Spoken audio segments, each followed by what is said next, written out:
Welcome to Listen to Me, a multi-voiced exploration of the city with 21 guests sharing their personal experiences of Milan's contemporary art, architecture, design, music, fashion and literature. We explore each theme in 4 episodes. In this architecture itinerary, you will discover some unexpected gems and extravagant details around Milan, spanning from the Art Nouveau to Rationalism and the Renaissance. Milan is the laboratory of Italian architecture. Destruction, rebuilding and creativity collide and combine and make its architectural landscape unique.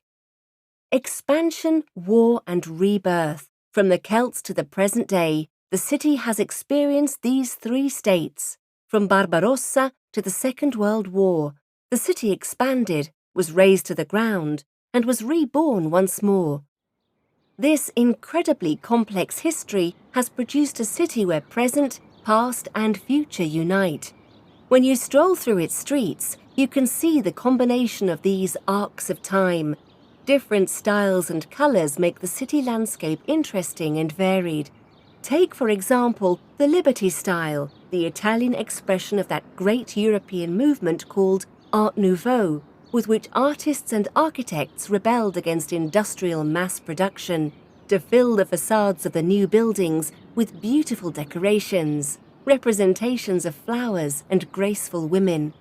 Art Nouveau is spread throughout Milan, but it is the Porta Venezia district that has the most elegant, striking facades, if we look up as we walk. Fulvio Irace, an architecture historian, tells us how Art Nouveau is so closely linked to the rise of Milan's bourgeoisie.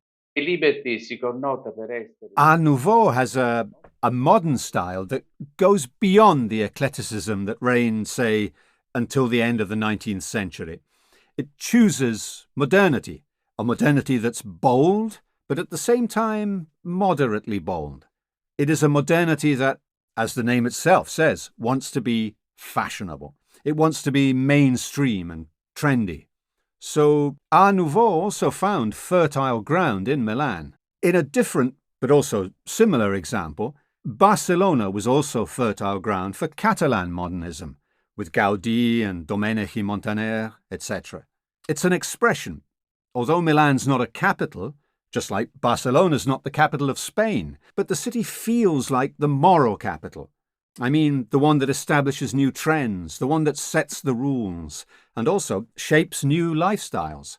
And so it's easy to imagine this entrepreneurial bourgeoisie, which is not the aristocracy with the patronage of ancient heritage and wealth, but an entrepreneurial class that's active, that represents trade and industry.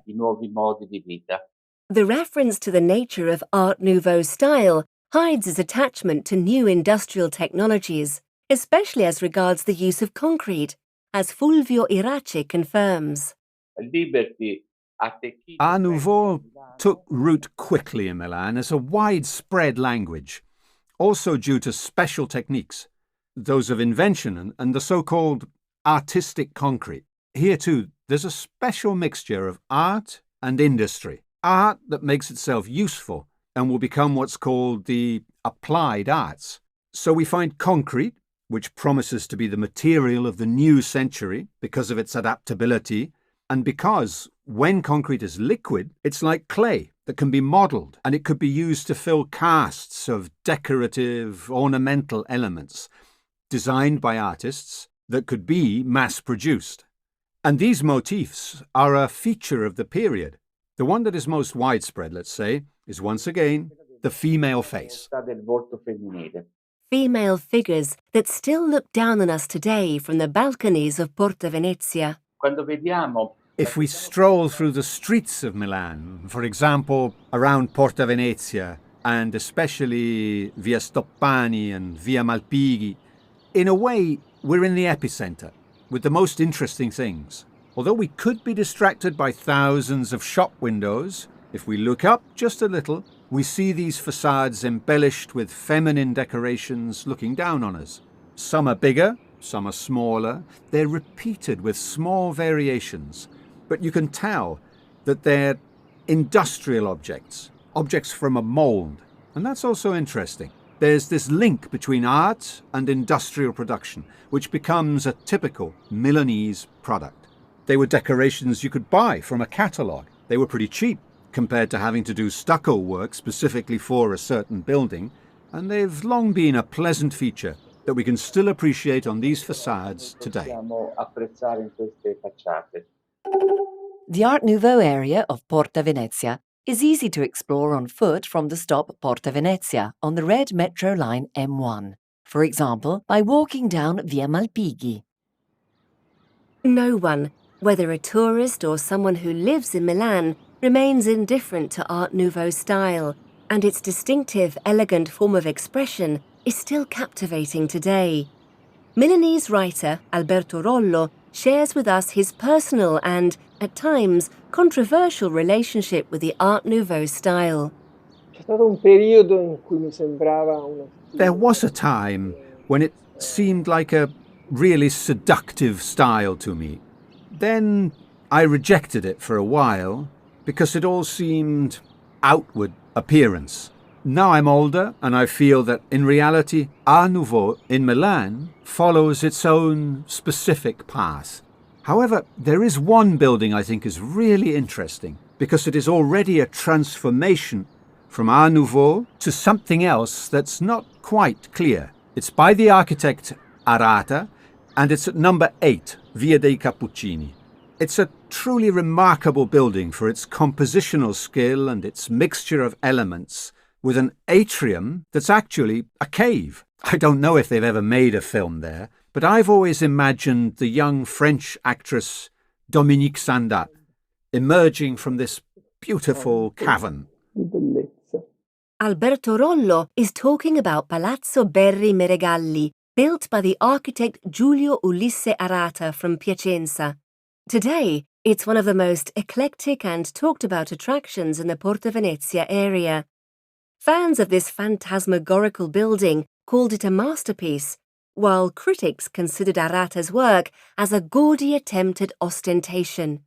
The reality is that the project was extremely ambitious, and the final effect turned out to be extraordinary.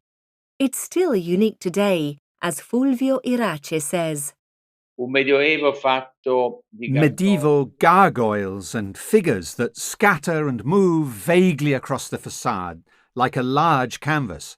There are gilded mosaic inserts next to plastered frescoed bits.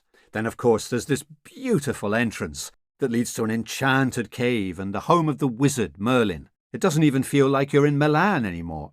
The first thing you feel, if you've never been there before and you cross the threshold, is bewilderment, because it's like a theatrical piece. It's a bit Wagnerian, which is something you obviously don't expect from a residential building. And then there's this final accomplishment, this finishing touch of Wildt's statue. Is this a house or a museum? So with this building, Arata has celebrated the tragic yet exhilarating end of Art Nouveau, like in a swan song, a sorrowful, heartbreaking, bewitching song that uses every artifice of applied art combined with architecture with all its power. Despite being so close to Corso Venezia, one of Milan's busiest roads, the building is surrounded by an almost unreal quietness that envelops and protects the little neighborhood. It is no coincidence that it's known as the Quadrilatero del Silenzio, or Quadrilateral of Silence. Unexpectedly, like a mirage, we glimpse pink flamingos in a private garden opposite Arata's building. A little further on, you can see several buildings constructed during the fascist era, which seem to rebel against the dictatorial culture of the time, and whose shapes praise freedom of imagination. It's a counter-current manifesto whose key features are combinations of different forms, materials, and style references, like Palazzo Fidia. This building, with its bold, scenic shapes, represents the artistic creativity of architect Aldo Andreani, which Fulvio Irace describes. Here, Andreani conceived this grandiose plan, a bit Roman style, with arches and recesses, with the garden blending into the architecture, of which only a few fragments remain. This so-called Palazzo Fidia is spectacular. It's a large building for ultra-luxurious housing that was also the setting for important films, like the one with Lucia Bosé when you see her coming down the stairs, one of these spiral staircases. And when you see Palazzo Fidia, it's this kind of crazy factory, because it's like a kind of dream where there are some 2-meter-high overhanging elements. It's an incredible and completely idiosyncratic mix of decorative elements, which obviously echo the past, but also transform it completely, taking it, I don't know where, into the present, into the future, into a kind of Andreani imagined metaverse. And behind this building, there's another fragment of a house on the corner, which looks like it's been peeled because it's 3/4 masonry, fine stone, with an inner part of the triangle rising up and plastered pink as if it's been stripped. And here there's a detail which delights all the tourists and visitors, a large intercom in the shape of a bronze ear, designed by Andreani himself, who studied at the Brera Academy under the sculptor Adolfo Wild. And it's a bit in Wild's style, in fact. So already the idea that an intercom is a large ear you have to speak into gives us an idea of Andreani's extravagance. Extravaganza di Andreani. An architectural jazz, a big slap in the face for all traditional bigots. These were some of the comments at the time. Eclecticism and a certain extravagance of composition cost the architect dearly. Andreani, who wanted to build this entire neighbourhood of Milan in his image and likeness, was fired between the wars, leaving his initial project unfinished. A un certo punto aveva spaventato. At a certain point, this extravagance scared the investors off. They said, this fella's going to ruin us, with these buildings in a style that was also a bit too much for the Milanese. We mustn't forget that the bourgeoisie of that time was not like the bourgeoisie of today, who loved living in sloping houses designed by Zaha Hadid and Liebeskind. What they wanted was elegance and nobility, not this excessive extravagance, or to stand out too much. So at some point, yes, they get scared and actually fire him. E lo licenziano di fatto. Today, as is the case with all works by visionary artists, Palazzo Fidia is recognised as a marvellous piece of architecture to be admired. A wonderful composition by an architect who dared to think outside the box. But Andreani's misfortune was lucky for other architects of the time, who managed to emerge on the Milanese scene with their beautiful buildings, like Casa Boschi di Stefano and Villa Necchi Campiglio by Piero Portaluppi, who we'll talk about in the next episode. The Quadrilatero del Silenzio is just a short walk from the stop Palestro on the red metro line M1, in the direction of Via dei Cappuccini. This is the end of the episode, but there's no end to the opportunities that Milan offers to discover its most picturesque corners. For example, Giornate del Fai, Fai Days, when Italy's National Trust opens its doors to places of art in spring and autumn. 2 whole days for tourists and those who live in the city to visit architectural, artistic and cultural gems that are normally closed to the public. All information is on the Fai website. Don't remove your headphones yet. In the next episodes, we'll take an in-depth look at some important architects in the city's history, starting with Piero Portaluppi.